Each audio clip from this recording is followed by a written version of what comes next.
Good evening. I'm Pat Harvey. A major milestone in the journey to rebuild SoCal. FEMA and the Army Corps say they will start phase 2 of debris removal tomorrow at both the Eaton and Palisades fire zones.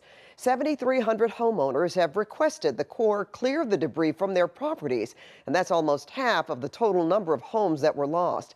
And tonight, the Army Corps of Engineers is pledging to avoid mistakes it made during another historic fire disaster in Northern California that led to accusations of fraud. KCAL News reporter Tom Wade is live in the Palisades with how the Army Corps is planning to move forward. Tom.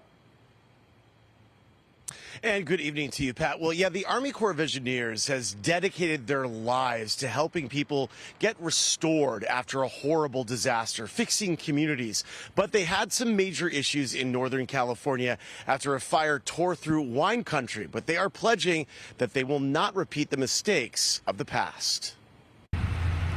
Lined up and ready to haul, bulldozers are standing by to begin the second of 2 phases of debris removal. As the EPA continues rapidly clearing properties of hazardous material, fire victims like Lisa Weintraub in the Palisades can start the next step, getting rid of everything else so they can rebuild. But it will be an emotional journey. I just sifted through and walk through what's remaining of my house, just looking for anything familiar. So. The Weintraubs have the green light from the EPA, so now there's 2 options: hire a private contractor to clear their lot, or hire the Army Corps of Engineers, which is paid out through insurance. The Weintraubs are opting to use the Army Corps.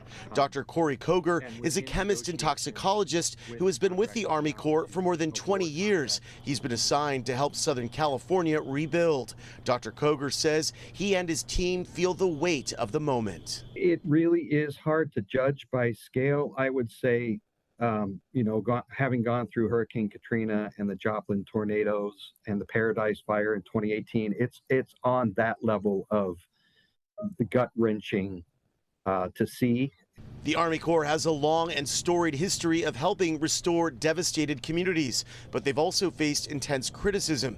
Back in 2017, when fires decimated a large swath of Northern California's wine country, the Corps was charged with helping with the recovery. At the time, it was California's largest fire disaster. In the aftermath, the Army Corps hired contractors to clear debris from burned homes. The problem was contractors were paid by how much they removed, leading to accusations those contractors hauled off perfectly good driveways, foundations, and retaining walls. A quarter of all homeowners filed complaints. The state alleged fraud and did not use the Corps again after a SoCal fire until now. Dr. Koger says they've learned from their mistakes. What we've learned is having flexibility in contracting mechanisms.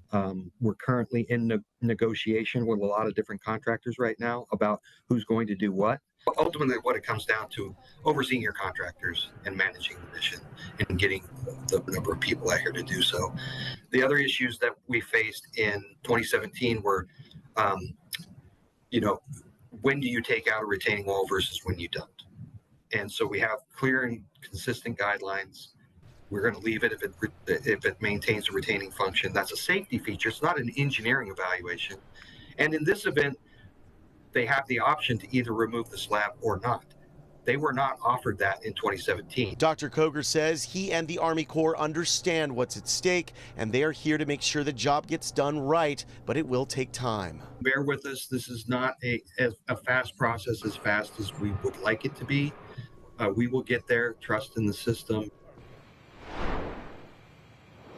Dr. Koger says the most important issue here is protecting people's health. That is their top priority, and make sure to figure out how to get to the right to entry form if you are a fire victim. That's the way that the Corps can get in to clear your property. Reporting live in the Palisades, I'm Tom Wade, KCAL News. Pat, back to you. All right, thank you so much, Tom. And KCAL is committed to getting answers about the rebuilding process. If you have something you want us to investigate, or if you want to share a story of hope and community after the fires, we want to hear from you. Just scan the QR code on your screen or send us a message on kcalnews.com/tips.